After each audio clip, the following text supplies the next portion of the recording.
So I got on the phone and I called Jim Linder, who was the state architect for the Department of Health. And I said, Jim, I've got 2 hospitals where I'm using variable volume in the surgery suite. He said, Sam, don't tell me who they are, but keep me informed as how they're working. So about a year later, we get a call and Jim says, we're going to have a committee about rewriting the code for hospitals. Would somebody from your firm like to sit in on the committee? And I said, yeah, we'll send somebody.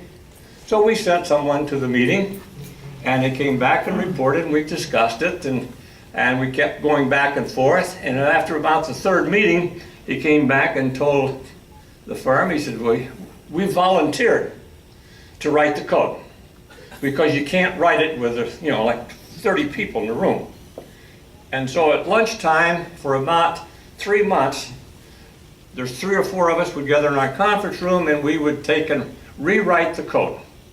And then our representative took it back to the meeting. Now if we got something down on paper, we'll discuss it.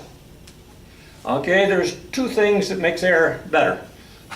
The amount of air and the cleanliness of the air. So you're talking filtration, and then you're talking the quantity of air. And so we were negotiating back and forth with everybody as to, I'll give you so much air if you'll give me better filtration. And this is the way it went. It's a bargaining process. And so finally we had a code. And this code was what we thought was decent. About the same time, the Bureau of Standards out of Washington, D.C., they came out with a hospital code. And at about the same time, ASHRAE, which is the American Society of Heating, Refrigeration Engineers, they came out with a code. And basically what they had done is just up the quantities. If you needed to change the air before 12 times an hour in a room, they said, let's go to 25, that'll make it twice as good. Not very good thinking, they didn't. These were politicians writing this. ASHRAE did the same thing, and they got engineers all over the place. And I met Grady Smith, who was with the Bureau of Standards in Washington, D.C. at a conference, and I said, Grady, do you have any idea what's in your code? I said, you're going to bankrupt the hospitals. And he said, why? And I explained it to him. And I said, let me send you some copies of the Illinois code. And I sent him 5 copies, and then I got a hold of the ASHRAE people, and I sent them 5 or 6 copies. A year and a half later, they come out with new codes, almost identical to the Illinois code. Now, why I say this is because around the world, what is good for hospitals in America is good around the world. We're the standards for hospitals. We work with Germany and England and France and every place. They have good hospitals too, but they follow our lead. So from 2 men, Walt Kimmel, Ward Jensen, they made it possible for a little firm called KJWW today to create a hospital code that is recognized around the world, from right here in the little Rock Island.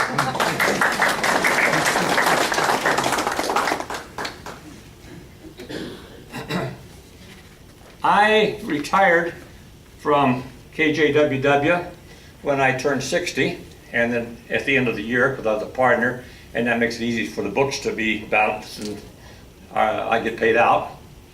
And Hildy and I decided that we didn't want this to be lured back in working part-time. So the first 40 weeks that I was retired, we were gone out of the area for 20 of them. And see, that cuts all ties. But one of the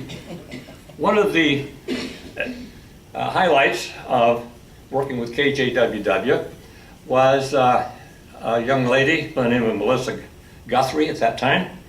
And she was working for Iowa, Illinois before Warren got involved. That's Warren Buffett.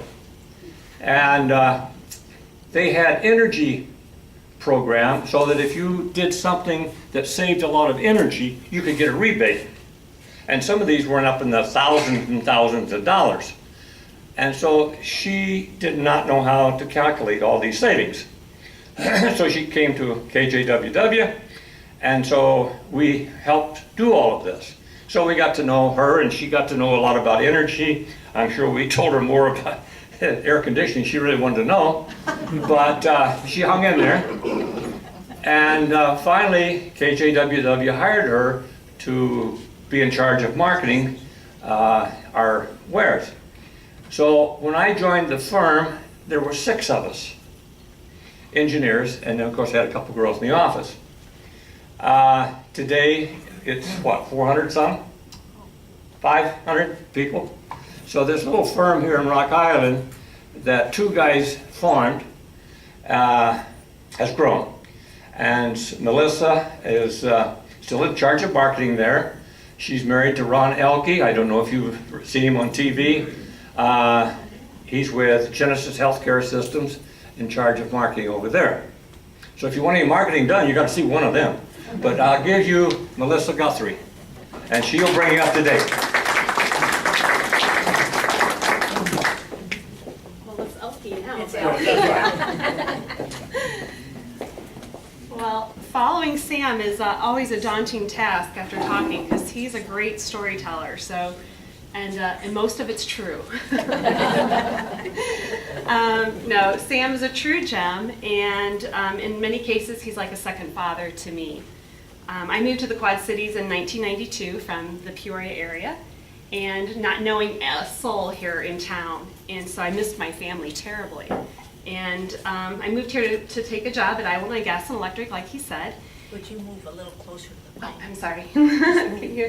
You can move it a little. I'm not good with mics, so sorry. And as Sam said, I hired KJWW to provide engineering services on some new energy programs that Illinois Gas was doing for their large hospitals and industrial customers. So I had the opportunity to work with Sam and also with Ward Jensen.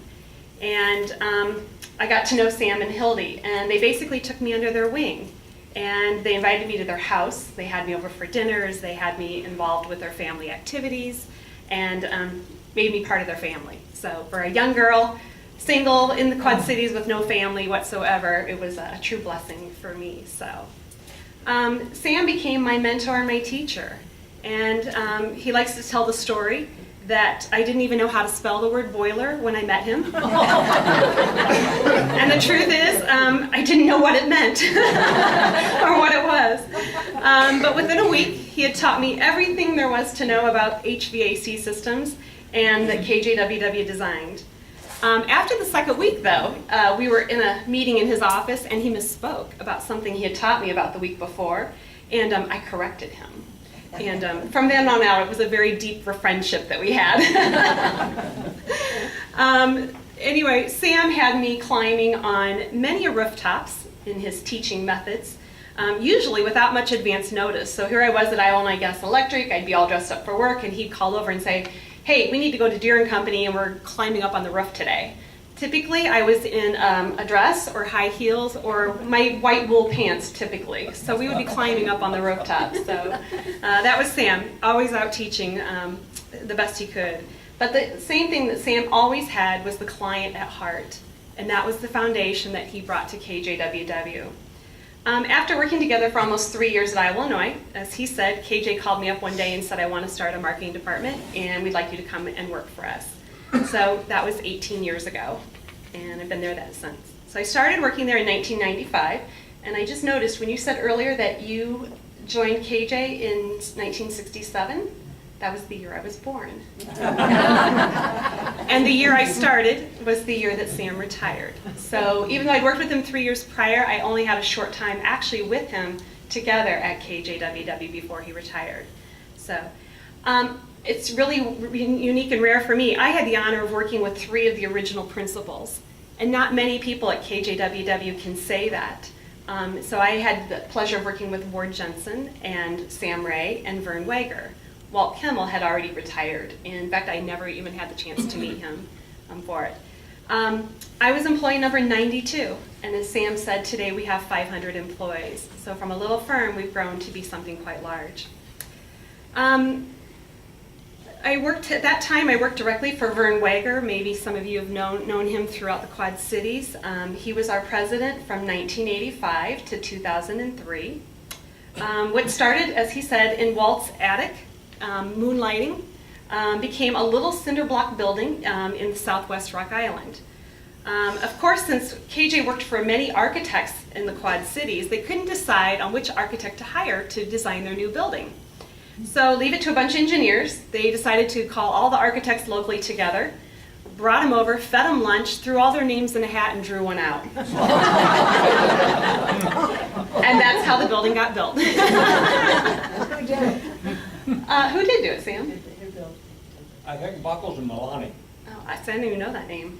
Wow. They've been gone for years. I know them. You know? Oh, wow. So what started as a 3,000 square foot building that had only one phone in the center of the room that they all shared. Can you imagine today? That building today now has undergone 5 additions. We have over 60,000 square feet. We have about 150 of those employees are right here in Rock Island. And we earned LEED Silver, which is one of the highest ratings for sustainability for our building now today. So it's a beautiful building in southwest Rock Island, and nobody knows we're there. Some of the first projects that the firm did here in the Quad Cities, as Sam mentioned, was Black Hawk College. There's a famous story, and of course it involves Sam, of course, and it was involving the student union there. And it stretches over a ravine. I don't know if anybody's familiar with that building, but the architect had designed some pretty fancy legs in that ravine to support the building as it went across. Of course, practical Sam, those legs were going to cost an extra $200,000 to have some fancy legs put under a building.